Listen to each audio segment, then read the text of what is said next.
तो बात करते हैं लेबल की। लेबल मैं आपको समझा देता हूँ। जैसे पैकेट आपने पैक कर दिया, पैकेजिंग मैंने आपको समझा दी है। अब उस पैकेट के ऊपर चारों तरफ जो इन्फॉर्मेशन लिखी होती है वो होती है लेबलिंग। और उस लेबलिंग में क्या इंपॉर्टेंट चीज़ें, क्या बेसिक चीज़ें हैं जो मैंडेटरी हैं as per the guidelines of FSSAI। लेकिन इसमें छोटी छोटी बारीक चीज़ें हैं जो हम भूल जाते हैं, हमें याद रखनी है। तो मैं पॉइंट बाय पॉइंट आपको बता देता हूँ। 8 पॉइंट है इसके अंदर और ये सारे पॉइंट इंपॉर्टेंट है और बेसिक हैं। चलिए, सबसे पहला पॉइंट है लैंग्वेज, यानी कि भाषा।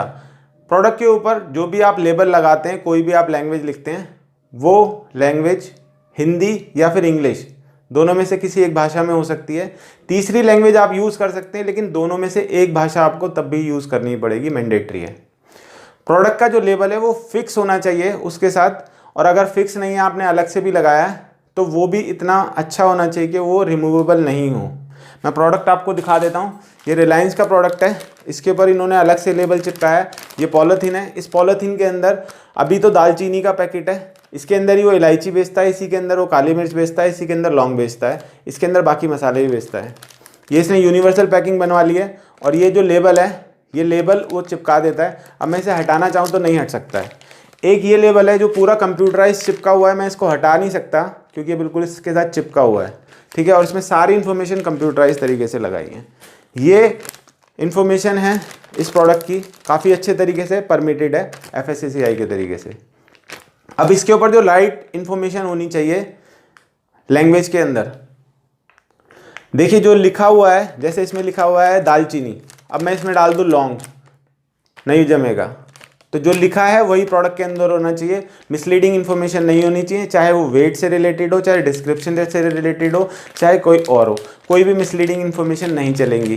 दूसरा, उसका फॉन्ट रीडेबल होना चाहिए, समझ में आना चाहिए, इतना बड़ा फॉन्ट होना चाहिए कि आप इजीली पढ़ सकें ऐसे। तो ये हो गया पहला पॉइंट।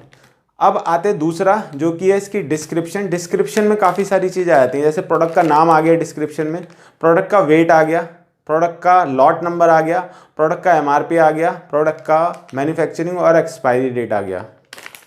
अब आपको इसमें कुछ बातें मैं बता देता हूँ जो बहुत ज़्यादा इंपॉर्टेंट है। अब प्रोडक्ट की जो क्वांटिटी है, उसको 3 तरीके से बताया जा सकता है। एक तो वॉल्यूम में, एक क्वांटिटी वेट में, एक पीसेस में।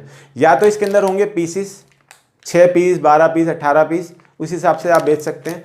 या फिर ये होगा लीटर में, ठीक है, कि इतने ग्राम है, इतने ml है या इतने लीटर है, या फिर ये इतने ग्राम का है या इतने kg का है। इस तरीके की पैकेजिंग आप यूज़ कर सकते हैं वेट को लेके। लॉट नंबर जो है वो भी बहुत ज़्यादा इंपॉर्टेंट है, क्योंकि अगर आप 5000 या 10,000 प्रोडक्ट एक साथ बनाते हैं, एक साथ पैक करते हैं, तो आपको लॉट नंबर डालना ज़रूरी है, क्योंकि उस लॉट में सारे प्रोडक्ट्स की क्वालिटी लगभग सेम होती है। और अगर उसमें कोई डिफेक्ट आता है, कोई प्रॉब्लम आती है, तो आप ट्रेस कर सकते हैं, मार्केट से सारा लॉट उठा सकते हैं वापस, अगर आपने लॉट नंबर डाला है। अगर किसी के मल्टीपल वेयर हाउसेज हैं, मल्टीपल मैन्युफैक्चरिंग यूनिट्स हैं इंडिया के अंदर, जैसे किसी के राजस्थान में, बिहार में, मुंबई में, महाराष्ट्र में, कहीं पर भी हो सकती हैं, तो वो लॉट नंबर उस मैन्युफैक्चरिंग यूनिट का भी कोड डाला जाता है, अगर आप देखेंगे तो, ठीक है। उसके बाद लॉट नंबर में आपको एक एक्सेप्शन मैं बता देता हूँ। मिल्क और ब्रेड जो मैन्युफैक्चर करते हैं, उनके लिए एक्सेप्शन है कि वो लॉट नंबर नहीं डालेंगे तो चल जाएगा, लेकिन बाकी रेस्ट ऑफ इंफॉर्मेशन उनको डालनी ही पड़ेगी। अब बात करते हैं एक्सपायरी। एक्सपायरी डेट, मंथ और ईयर, ये 3 तरीके से लिखी जाती है, डेट, मंथ एंड ईयर। जैसे आज 18 तारीख है, तो 18/10/2020, 18/10/2020, ठीक है। और एक्सपायरी भी इसी तरीके से लिखी जा सकती है, लेकिन एक्सपायरी में 2 कंडीशन है। अगर प्रोडक्ट की शेल्फ लाइफ है 3 महीने से कम, तो उसको सेम फॉर्मेट यूज़ करना पड़ेगा, डेट, मंथ एंड ईयर। अगर एक्सपायरी प्रोडक्ट की है 3 महीने से ज़्यादा, तो उसके पास ये ऑप्शन आ जाता है कि वो लिख सकता है कि best before 10 month, best before 6 month, best before 12 months. तो वो इस तरीके से मेंशन किया जा सकता है, आप देखते भी होंगे प्रोडक्ट के ऊपर। उसके बाद थर्ड आ जाता है प्रोडक्ट की आइडेंटिफिकेशन। प्रोडक्ट की आइडेंटिफिकेशन 2 तरीके से होती है, एक वेज और एक नॉन वेज। वेज प्रोडक्ट के ऊपर ग्रीन डॉट होता है और नॉन वेज प्रोडक्ट के ऊपर होता है ब्राउन। जी हाँ, ब्राउन। FSSAI की टेक्निकल लैंग्वेज है ब्राउन, रेड नहीं है। आप भी ये सोच रहे थे रेड, लेकिन रेड नहीं होता है। अगर मैं इसके साइज़ की बात करता हूँ, जो डॉट लगा हुआ होता है या ग्रीन डॉट लगा हुआ होता है, ये पैकेट के साइज़ के ऊपर भी डिपेंड करता है। अगर बहुत छोटा पैकेट है, 100 स्क्वायर सेंटीमीटर से भी छोटा, तो 3 mm की उसके ऊपर डॉट डली जाती है। 3 mm साइज स्क्वायर का जो है 3 mm का रहेगा।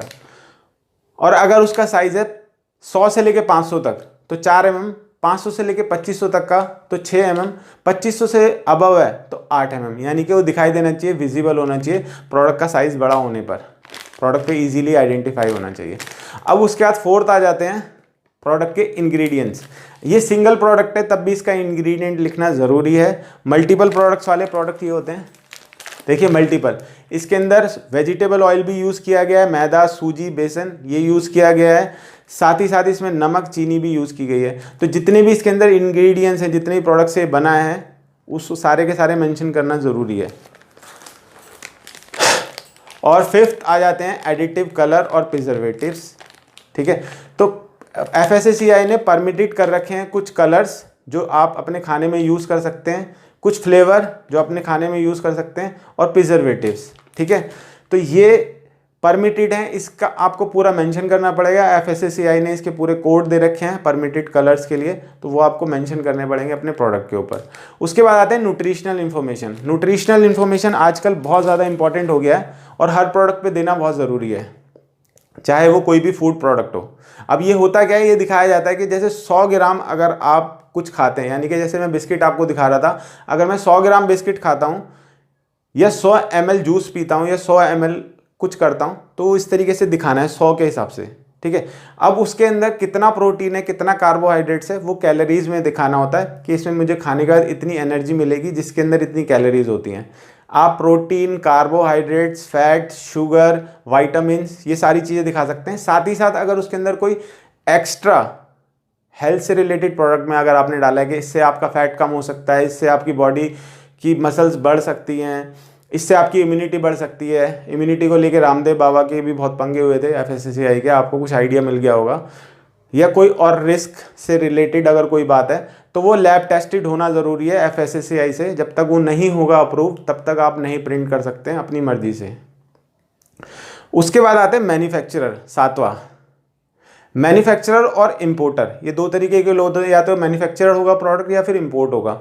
अब मैन्युफैक्चरर को अपना पूरा एड्रेस, पूरा नाम और ब्रांड का नेम यानी कि, और पूरा उसका एड्रेस और फ़ोन नंबर अगर उसमें दे सकते, टोल फ्री नंबर, और अपना कस्टमर केयर का ID ये देना बहुत ज़रूरी है, क्योंकि ब्रांड इमेज भी इससे काफ़ी ज़्यादा अच्छी होती है, लोगों का ट्रस्ट बढ़ता है जो लोग देते हैं।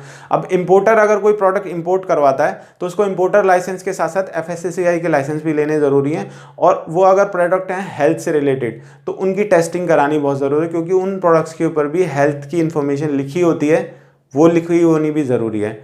अब इसमें एक चीज़ और है, अभी आपने देखा होगा चाइना के साथ जब से ट्रेड वॉर चला है तो प्रोडक्ट का ओरिजिन कहाँ पे हुआ इसके बारे में भी बात आती है। तो मैं आपको बता देता हूँ, अगर प्रोडक्ट यानी कि इंडिया से गया है, जैसे समझ लीजिए ये यहाँ से जाती है कॉफ़ी बीन्स, UK में जाके प्रोसेस होती है और वहाँ से पूरे ऑल ओवर द वर्ल्ड वो डिस्ट्रीब्यूट होती है पैकेजिंग होने के बाद, तो ओरिजिन बताया जाएगा UK को, इंडिया को नहीं बताया जाएगा, क्योंकि UK से वो प्रोडक्ट इंपोर्ट होकर के इंडिया में भी आएगा बेचने के लिए। अब वहाँ उन्होंने उसके अंदर क्या ब्लेंडिंग की है, क्या उसके अंदर उन्होंने डाला है, वो सब मेंशन करेंगे और यहाँ पे इंडिया में आके बिकेगा, लेकिन उसका ओरिजिन इंडिया नहीं होगा, UK होगा। तो इम्पोर्टर्स के लिए ये भी चीज़ ज़रूरी है कि उसका ओरिजिन देना ज़रूरी है। अभी आप देखते होंगे कि मोबाइल फ़ोन्स को लेकर के बहुत ज़्यादा पंगा चला हुआ था कि 70% से ज़्यादा अगर किसी मोबाइल में कोई पार्ट्स यूज़ हो रहे हैं किसी कंट्री के, तो origin of country, manufacturing country का नाम उस देश का लिखा जाएगा, चाहे वो चाइना है, चाहे वो कोरिया है, चाहे वो जापान है। अगर इंडिया में मल्टीपल जगहों से प्रोडक्ट आते हैं और असेंबल्ड इंडिया में होते हैं तो उसकी मैन्युफैक्चरिंग इंडिया में दिखाई जाएगी। उसके बाद आते हैं कॉशन और यूजेस को लेके इंस्ट्रक्शंस जो आप दे सकते हैं प्रोडक्ट के बारे में। 8वां पॉइंट है जिसमें आप बता सकते हैं कि इस प्रोडक्ट को इस तरीके से यूज़ करना है। जैसे मैं ये प्रोडक्ट यूज़ करता हूँ तो इसमें लिखा हुआ है कि आप हॉट वाटर यूज़ नहीं कर सकते, हॉट मिल्क यूज़ नहीं कर सकते, look warm water, look warm milk use कर सकते हैं। इसके लिए अगर मैं वैसे यूज़ करता हूँ तो मेरी हेल्थ पे प्रॉब्लम आ सकती है, या ये प्रोडक्ट का अच्छा यूज़ नहीं हो सकता। मेरे को दिन में कितनी बार यूज़ करना चाहिए, कितनी क्वांटिटी में यूज़ करना चाहिए, जो कि बेस्ट रिकमेंडेशन हो सकती है। तो इस तरीके की इन्फॉर्मेशन देनी ज़रूरी है। अब दोस्तों बात करते हैं, ये हो गई लेबल और पैकेजिंग के बारे में पूरी प्रॉपर इन्फॉर्मेशन। तो दोस्तों तीसरा टॉपिक आ जाता है अब जनरल इन्फॉर्मेशन मैं आपको बताया था, मैंने पैकेजिंग और लेबलिंग के बारे में आपको पूरी प्रॉपर इन्फॉर्मेशन दे दी है। छोटे मैन्युफैक्चरर या कोई भी मैन्युफैक्चरर दुकानदार ये अब समझ गए होंगे कि उनको किस तरीके के प्रोडक्ट रखने हैं। अब मैं आपको कुछ अपनी पर्सनल रिकमेंडेशन दे देता हूँ। जैसे ये प्रोडक्ट है, ठीक है, ये आपको नहीं खरीदना है क्योंकि इसके ऊपर ना तो वेट लिखा हुआ है, ना इसके ऊपर प्राइस लिखा हुआ है, ना इसकी बेस्ट बिफोर लिखी है, ना मैन्युफैक्चरिंग डेट लिखी हुई है। और ये प्रोडक्ट जो है कोई 40 का बेच रहा है, कोई 50 का बेच रहा है। हो सकता है इस प्रोडक्ट की क्वालिटी अच्छी हो, लेकिन फिर भी आपको नहीं खरीदना चाहिए, ठीक है। और इस मैन्युफैक्चरर को मैं जो एडवाइस करना चाहता हूँ, दुकानदार को मैं ये बोलना चाहता हूँ, इस तरीके की पैकेजिंग मत रखिए। दुकान में किसी दिन चालान कट जाएगा, चालान कटने से जो पैसा कटेगा वो अलग है, लेकिन आपको जो परेशानी होगी, कोर्ट कचहरी के जो चक्कर लगाने पड़ेंगे, वो सबसे बड़ी दिक्कत वाली चीज़ है। और कई सालों तक केस चलता है और काफ़ी बड़ी पेनल्टी भी इसमें लगती है। मैन्युफैक्चरर की मैन्युफैक्चरिंग यूनिट बंद हो सकती है। अब छोटी छोटी चीज़ें जो मैंने बताई हैं वो आप इसके ऊपर डाल लीजिए, बहुत छोटी सी कॉस्ट आती है। लाइसेंस में आपको बता देता हूँ, 3 तरीके के होते हैं, ABC। ए 100 रुपये का लाइसेंस बनता है 1 साल के लिए, जिसकी मैन्युफैक्चरिंग टर्नओवर 12 लाख तक की है 1 साल में। अगर 12 लाख से ऊपर है 20 करोड़ तक, तो 5 साल के लिए लाइसेंस बनेगा। 5,000 से 7,500 रुपये की फीस लगेगी, 5 साल के लिए लाइसेंस बन जाएगा।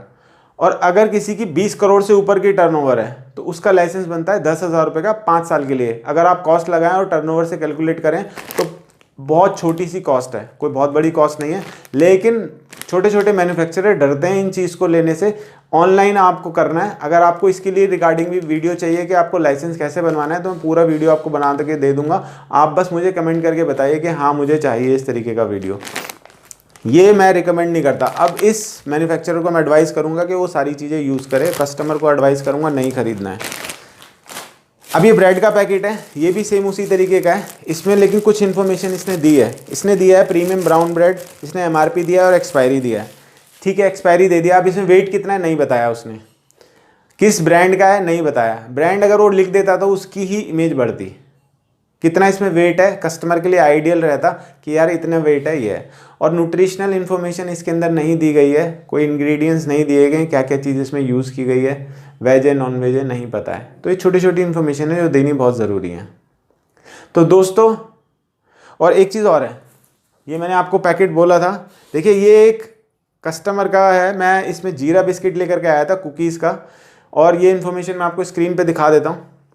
देखिए इसने बेस्ट बिफोर भी डाला है, मैन्युफैक्चरिंग डेट भी डाला है, FSSAI का लाइसेंस भी है, ब्रांड का नाम भी है और MRP भी है, उसमें इंग्रेडिएंट्स भी हैं। अब इसमें कमी क्या है, इसमें कमी है वेट की, कि इस प्रोडक्ट का वेट कितना है। लेकिन इसने पीसीस में इसको दिया है कि इसमें पीसीस है, इसमें वेट भी लिखा हुआ है। अब जो कमी है कि इसमें मैन्युफैक्चरर का पूरी तरीके से नाम नहीं है, कस्टमर के लिए कोई रिकमेंडेशन नहीं है, इस प्रोडक्ट के ऊपर ग्रीन डॉट नहीं पड़ा हुआ है। तो छोटी छोटी इन्फॉर्मेशन ये लोग भूल गए। कॉस्ट कुछ नहीं आएगी, उतनी पैकेजिंग में उसकी कॉस्ट आ जाती है क्योंकि इसने इसको अंदर डाल दिया है। इसी प्रिंटिंग में वो डाल देता, अगर एग यूज़ नहीं होता है तो ग्रीन कलर डाल देता।